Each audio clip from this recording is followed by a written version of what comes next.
I'm trying to get this camera in the right place so that it's not a mile away and filming a bunch of news. Okay, whatever. Yeah, I'm on.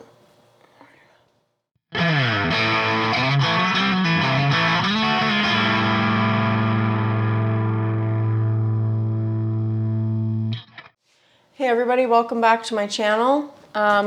So we were gonna do the chassis alignment in my Dyna, and well, turns out we didn't have to. So I got my new motor stabilizer in the mail today, and my dad was messing around with it and just kind of adjusted it where he probably thought it looked like it was close to where it needed to be.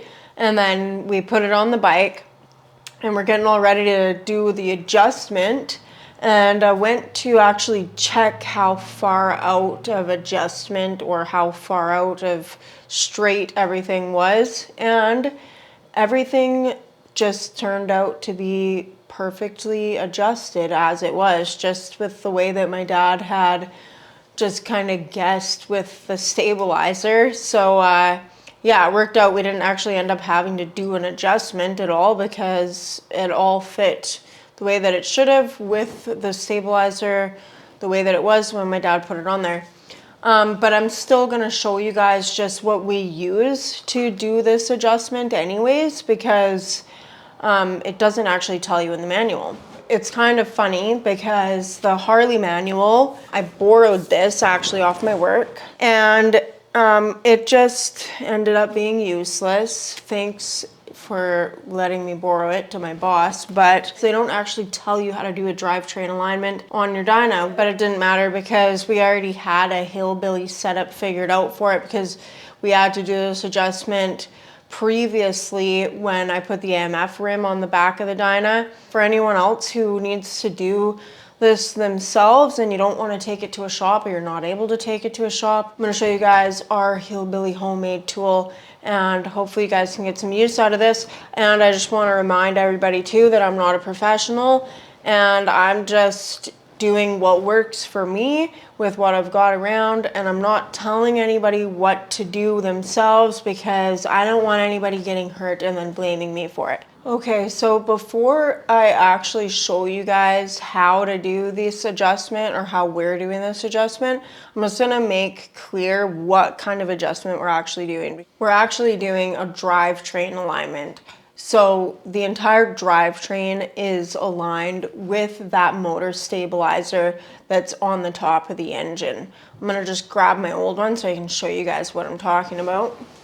So that's the top motor stabilizer, and that goes on the top of the engine between each cylinder. That's where you adjust your drivetrain. It's all done with this. I'm gonna just demonstrate to you how it actually affects your rear wheel. Say these are the wheels on your motorcycle, okay? Pretend this one's the front, this one's the rear, and the bike's standing up like this, okay? So the kind of adjustment that we're doing is going to be a this way adjustment. And this adjustment is going to be moving the rear wheel that way, okay? If we were adjusting the axle, then that would be that kind of a movement on the rear wheel. If we were adjusting the track, the way the motorcycle is going to track, then it would be that kind of adjustment, which is going to be done with spacers. So the adjustment that we're doing with this stabilizer is this way of an adjustment. And that's actually the entire drivetrain that adjusts, because the swing arm actually mounts to the transmission, which mounts to the engine. So when you adjust that top motor stabilizer, then it's adjusting your transmission, which adjusts your swing arm, which then moves your rear wheel this way. So I guess it's more like the adjustment that we're not doing, because we didn't actually have to adjust anything this time around, because it all just kind of worked out by fluke that the stabilizer was already adjusted to the right spot when my dad put it on. So this is the homemade tool that we are using. So I'm just gonna show you guys how we're doing this. And yeah, you guys can decide for yourselves whether or not you think this method will work for you. So one of the things we're using to do this adjustment properly is we got a piece of pipe that is square on either end, a spare nut. This piece of pipe fits snug over top of this bolt so that there's no movement there. And very important that the ends of your pipe are square. And you want this because you want to be able to hold everything solid to prevent it from moving. And you want these to be the same size on either side of the bike as well, which that's kind of common sense. And then the top is just the same, whatever the shock would mount onto. Now remember, because we're adjusting the wheel so that it'll be tilting this way, you know, either which way, this way or whatever, which what we're actually doing is adjusting the swing arm. But because the swing arm and the wheel are all together in one piece, it adjusts the rear wheel. So you can imagine the swing arm moving this way as we are doing this adjustment. It's going to be kind of rocking back and forth that way to the left and right. Okay, now so what I'm going to do is I'm going to take this tool and I'm going to first put it on the bottom here, making sure that it's tight up against the swing arm. And then I'm going to slide it onto the top. And I want to make sure that it's not on this slanted part of the bolt up here, but actually on the flat and up against the edge of the slanted part there. And I'll show you guys a close-up of that in a minute to show you exactly what I'm talking about. And like, you always want to do it starting on the bottom first and then just pulling the top off and sliding it back down. So I've got a little bit of resistance there, not much, just enough to know that this is actually like fitting nice and snug from top to bottom. I'm going to take this now and I'm going to show you guys how it's fitting on the other side of the bike. Okay, so now I'm on the right side of the bike and I'm going to put this on the exact same way on this side that I did on the other side. First, starting with the bottom, making sure that it's tight up against the swing arm, and then sliding the top on, making sure that I'm just sitting against the flat of the bolt here where it actually tapers. You'll be able to feel whether or not the resistance is equal. And this is exact. I think that if we were to adjust that stabilizer, then I would probably put this out of alignment. The amount of resistance from either side feels like it's exact on either side. Now, if this was not already adjusted, I could have come over to the right side of the bike here and had it so that I had like free play up and down. And then I would know that I would have to adjust my stabilizer so that my swing arm then is tilting this way to the right, like tilting down or whatever, and just giving me that little, trying to fill that resistance a bit more. And then you have to go kind of back and forth like that until you have both sides fitting like how you see mine are, where they're both, there's no movement. This doesn't move up and down here. It's not moving up and down, like not even an increment. I can't feel or hear anything.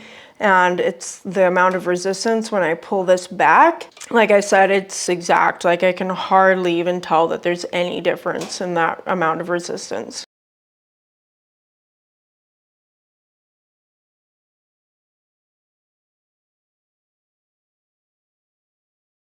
Just gonna show you guys how this is actually sitting on here. You can see here that this top bolt actually, I'm gonna slide this off of here so you can see, that actually has a bit of a taper there, and it also has like an edge. So I'm making sure that my tool is not sitting over top of that edge, it's actually just butt right up to it. And then same down at the bottom here, you can see that the tool is actually just butt right up to where that bolt goes through on the swing arm. So yeah, that's it guys. That is how we do our adjustment with our homemade tools.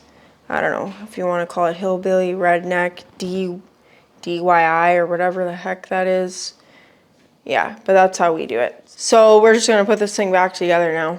Okay guys, so another thing to be aware of too, if you're going to end up trying to do an adjustment on your Dyna, or if you're ending up needing to do this kind of an adjustment on your Dyna, if you just did a motor swap or anything like that, you probably already know how this stabilizer works, but some people might not. You know, if you've never had this off of your bike or anything and you feel like your drivetrain, you know, might be out of alignment for some reason, maybe you had a bent frame like I did and you had to get it straight, like who knows. So this adjuster is actually not like a typical like heim joint. So it actually has a reverse thread on one end.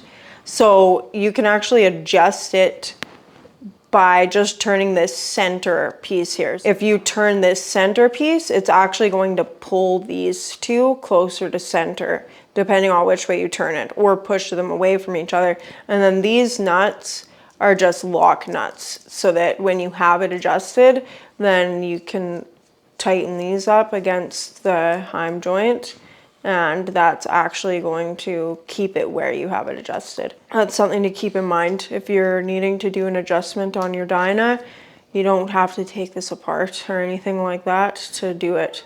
And other than that, guys, that's how we do our Dyna drivetrain adjustment. And I hope that this video was helpful to you guys, and if not helpful, at least hopefully entertaining or what have you.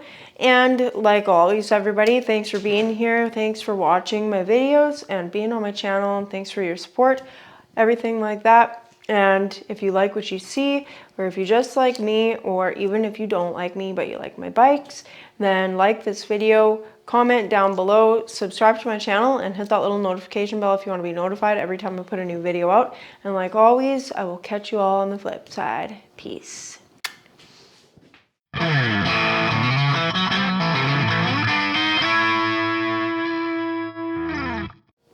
And Tiny, shut up.